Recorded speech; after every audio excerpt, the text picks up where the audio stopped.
Stand by for action.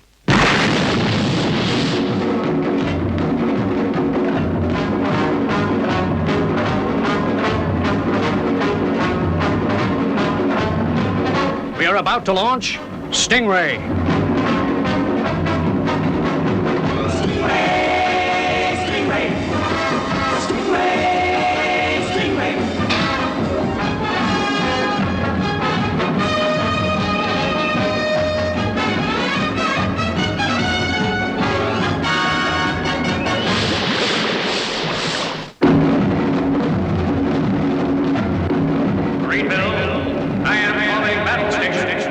Anything can happen in the next half hour.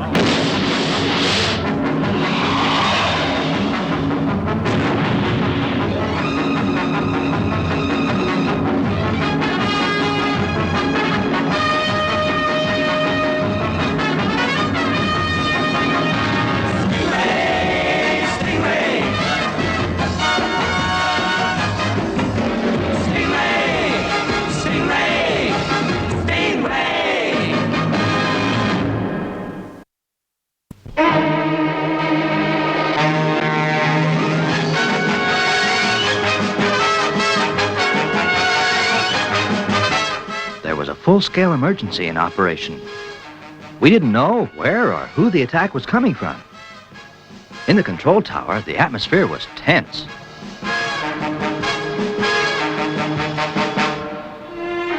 At last, the moment had come. Bones had sighted the enemy. Neither Bones nor I had ever seen such a strange underwater craft. Could Stingray destroy it? Were their missiles more powerful? Who would win the battle? These thoughts raced through my brain. There was no time for answers. The enemy was attacking. We had just 3 seconds to fire the Sting missiles. But 3 seconds was enough. It seemed like an eternity before that missile struck home.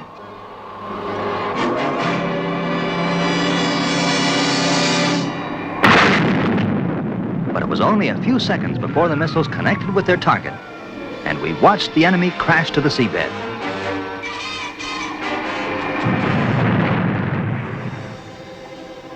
They sure were relieved in the control tower. But for us and Stingray, the danger wasn't over. The strange craft appeared undamaged, and a hatch opened in the hull. I had to take the enemy crew prisoner. I had to get over there, but fast, before they opened fire on me. There was only one way. I crawled into the Sting missile launcher. Bones took careful aim, then fired me across.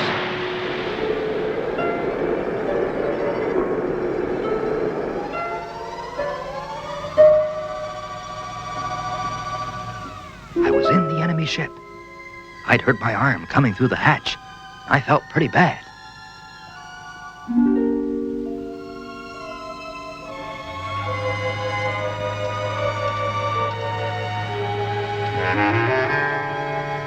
The control cabin was completely empty. As a matter of fact, the whole ship was empty. What did you do? Well, we towed it back to base. And now, back at Marineville, scientists and engineers are at this moment examining it. Gee, Troy, what a story. Yeah, what a story. Well, young fella, time you were in bed. Can you give me a few minutes, Atlanta? I got something to show you. Quite a boy, isn't he? Ah, it was swell of you, Troy, coming to the orphanage with me. You've really given Barry something to talk about. Anytime, Atlanta, you know that. You knew Barry's father, didn't you? Yes, I did. It was a real tragedy. But don't let's talk about that. Well, what did you think of my bedtime story? Oh, fine, except that part where you were supposed to have been fired from the missile launcher and all that jazz about hurting your arm coming through the hatch. You old fraud, Troy. But I guess Barry would have been kind of disappointed to know you only slipped off a chair putting up Christmas decorations. Well, I may have colored the story a little, but basically it's true. Troy, look what I made. Gee, that's great. It's perfect. You must know every little detail about Marineville, Barry. I've got to, because when I grow up, I'm gonna be an aquanaut, just like my father was. Gee, Troy, isn't that cute? Say, wouldn't it be great if we could arrange a visit for Barry to Marineville? The commander would never agree, Atlanta. But think how much it would mean to Barry. Couldn't we at least try? Listen, I've got a little idea that might do it. Barry, have you got a pencil and paper? Sure, Troy. Now, I'm going to try and organize a trip for you to Marineville. You'd like that, wouldn't you? You bet I would. Well, I can't promise anything, but this is what you do. Write down exactly what I say. Dear Troy Tempest, you really want me to read this letter, Captain? Why, yes, sir. Like I said, it's from Barry Byrne in the Wasp's orphanage. His father served under you, Commander. Yeah, Captain Byrne was a great guy. Great guy. But even if his son has asked to come to Marineville... Oh, I know. That's impossible, sir. But I'd still like you to read the letter. It's real cute. Dear Troy Tempest, I think the World Aquanaut Security Patrol is super. When I grow up, I'm gonna enlist and be just like my father. Go on, Commander. You're my favorite aquanaut, Troy. Gee, it must be great going to sea and having all those terrific adventures. I wish I could come and stay with you and Atlanta for a visit. He can't, Troy. You know the rules. Of course not, Commander. And Atlanta for a visit. Then I can meet the man my father was always talking about.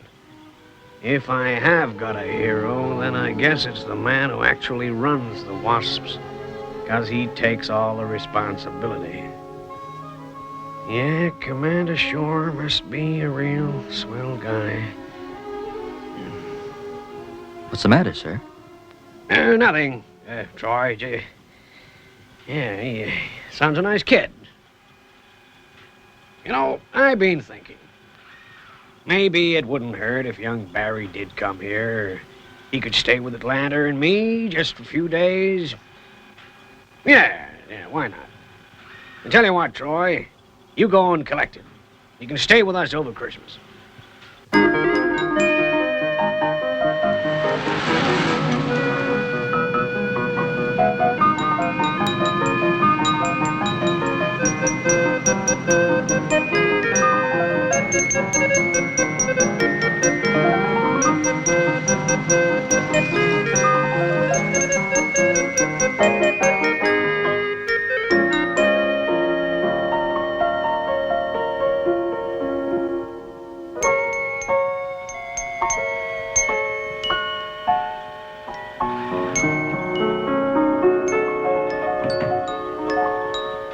Here you are, Barry, the control tower.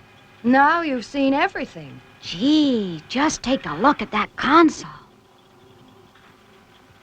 Well, that completes the tour. And boy, am I beat. Barry's obviously enjoyed it. Where's the commander got to? He's with Troy. They're checking out that enemy craft that was towed in.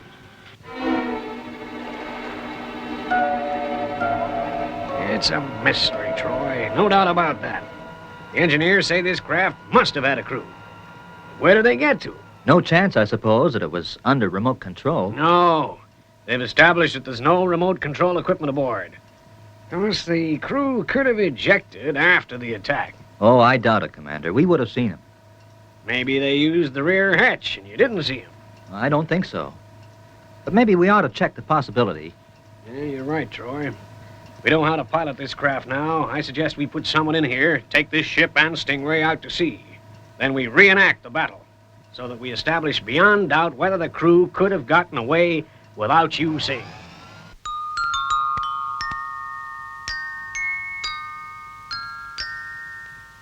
But how could the crew have got away without Troy seeing them? You can do your figuring in bed, young man. It's way past your bedtime.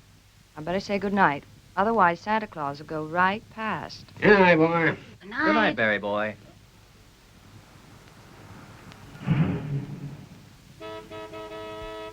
Yeah, guess that's the boys for me. We're having a little celebration at the mess. See you later. Good night, Commander. Good night, Father. Let me give you a hand, Sam. That's okay. I can manage. At last we're alone, Troy. Well, you don't seem very pleased about it. Is anything the matter? Sorry, Atlanta. I was thinking about that enemy ship. If there was a crew on board, they might have escaped ashore. In fact, they could be walking around Marineville right now. Oh, don't, Troy. Come on, cheer up. It's Christmas Eve. Hush. Listen. Quick, turn out the light, Atlanta.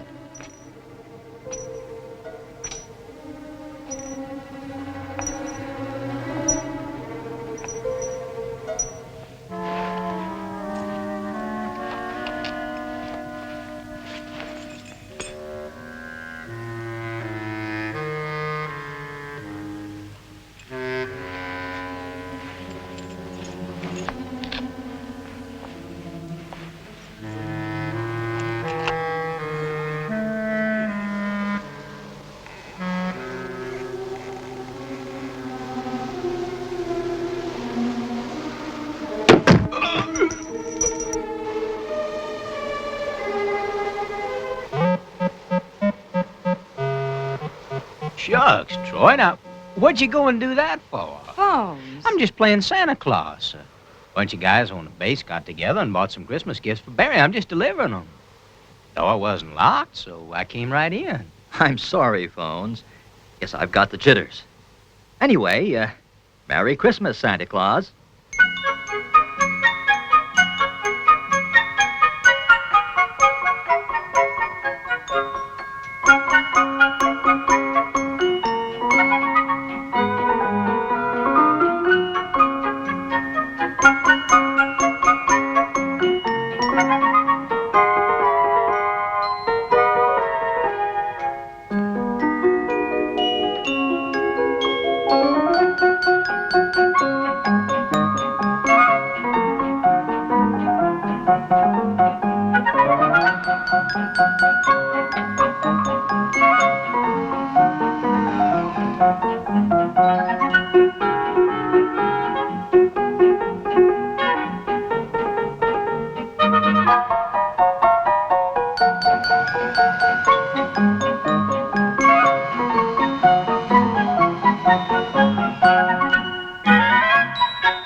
Wow.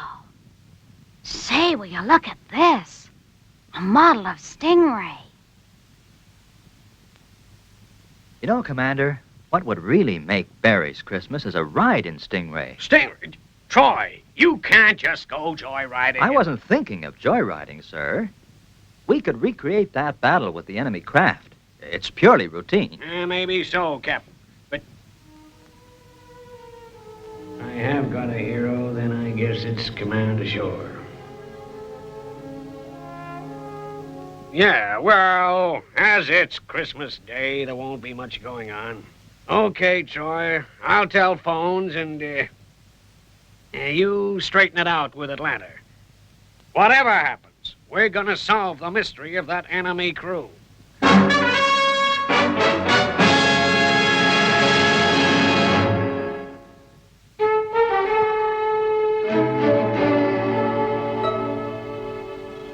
Stand by, Troy.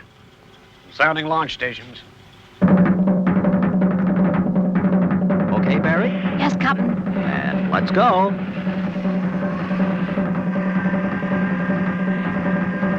Gee, Troy, isn't it great?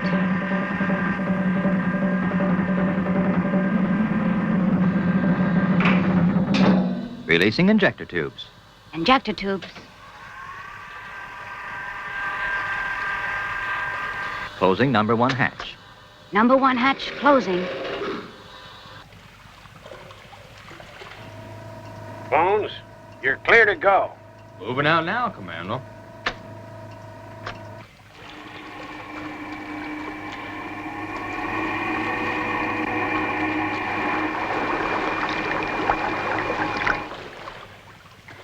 Stingray, you're clear to go. Thanks, Commander. Releasing elevators.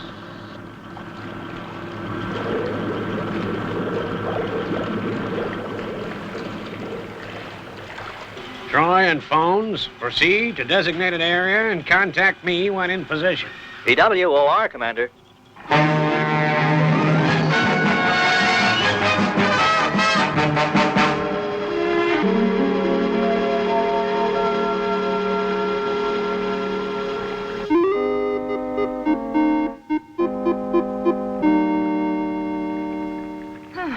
Nearly ready.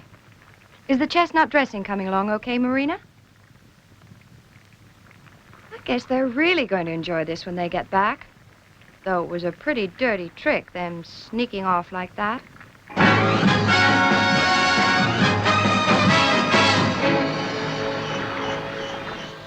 Tower from Stingray. Tower from Stingray. Go ahead, Troy. I'm receiving you loud and clear. We are in position, Commander. Okay, you know what to do. Stage the attack exactly as it happened. Without the missile, of course. Of course. PWOR. PWOR. Now, you were there, phones. Just copy every move that vessel made. Okay, Captain. Stand by.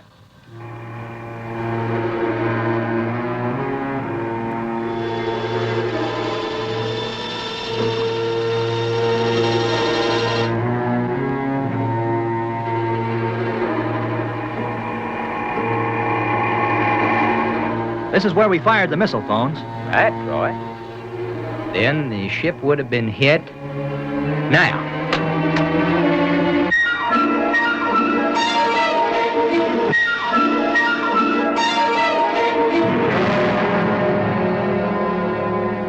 Well done, phones. Now, this is where you swam across. That's it, phones. But Troy, you told me you were fired out of the missile ejectors. Yeah, well, that's what he really meant. Well, now you've seen it all, Barry. But aren't you going to shoot through the missile ejector like you did before? Well, no, not this time. I better call Marineville.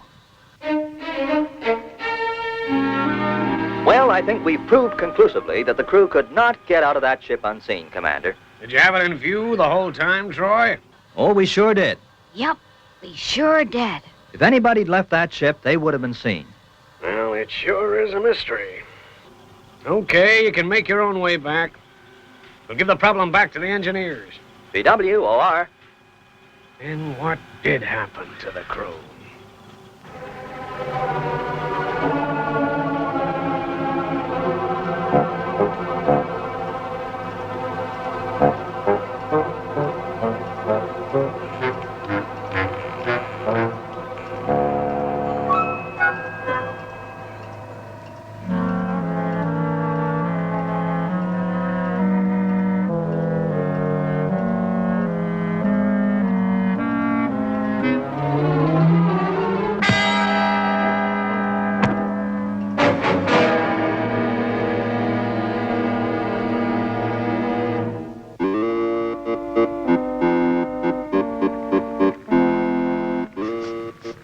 Coming along nicely. All I can say now is those fellas had better not be late home for their Christmas dinner.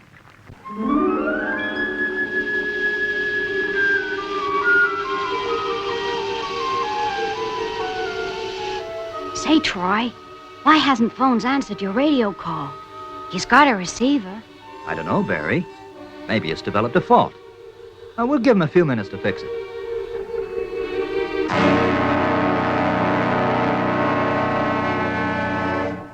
So, my friend, you have finally woken up.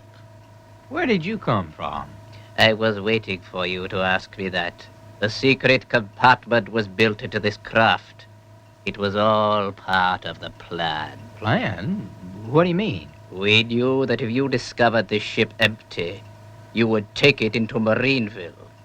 I was able to study your defenses. With the knowledge I gained, my people will be able to invade and capture your land. Gee, you make it sound so simple. It will be. I'm going to open our escape hatches. Troy Tempest will know that something is wrong, so he will swim across to see what has happened As he leaves, Stingray, I will shoot him down like a dog. And our invasion fleet commander will be delighted when I tell him that in addition to the information and prisoner, I also disposed of Captain Troy Tempest. What now, Troy? Just a minute.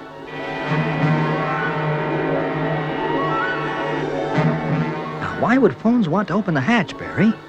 There's something very wrong over there. What are you gonna do, Troy? I'm going to investigate. But if there is somebody aboard, they could shoot me down as I swim across. And I guess there's only one thing to do. Oh? Well, what's that? You'll have to be fired from the missile ejectors again. Yeah, well, you see, Barry, the facts are these. When I said that... Go on, Troy. Go on. I'm listening. Yeah. Why not? It should work. They'd never hit me at that speed. I might even take them by surprise. Okay, Barry. Do you think you can fire me across? Sure I can. I'm gonna be an aquanaut, remember? Right. I'm going to set the mechanism, and when I call you over the radio, you push this button. No sign of Tempest yet. As soon as Stingray's hatch is opened, I shall prepare to fire. You rat, he doesn't stand a chance.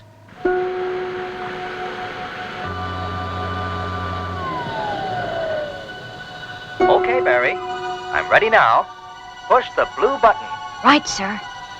Good luck. Thanks, Barry. I'm going to need it. Fire.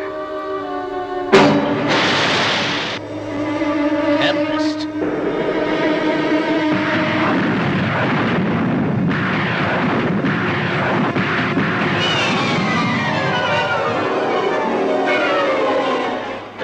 He's in the airlock.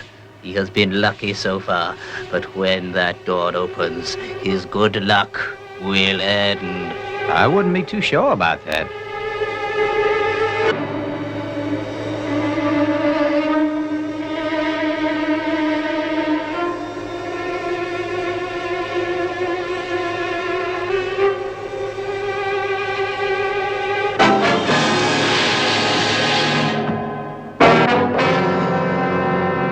Good shooting, Skipper.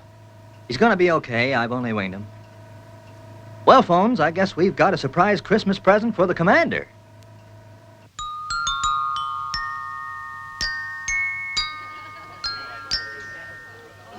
Atlanta, this is the best Christmas dinner I've ever eaten.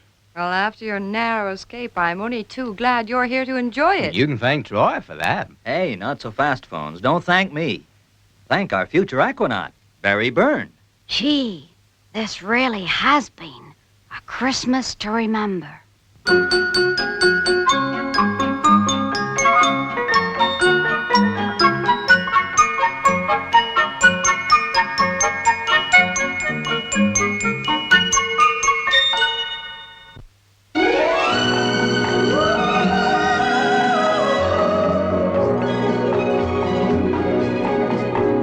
Marina, Aqua Marina,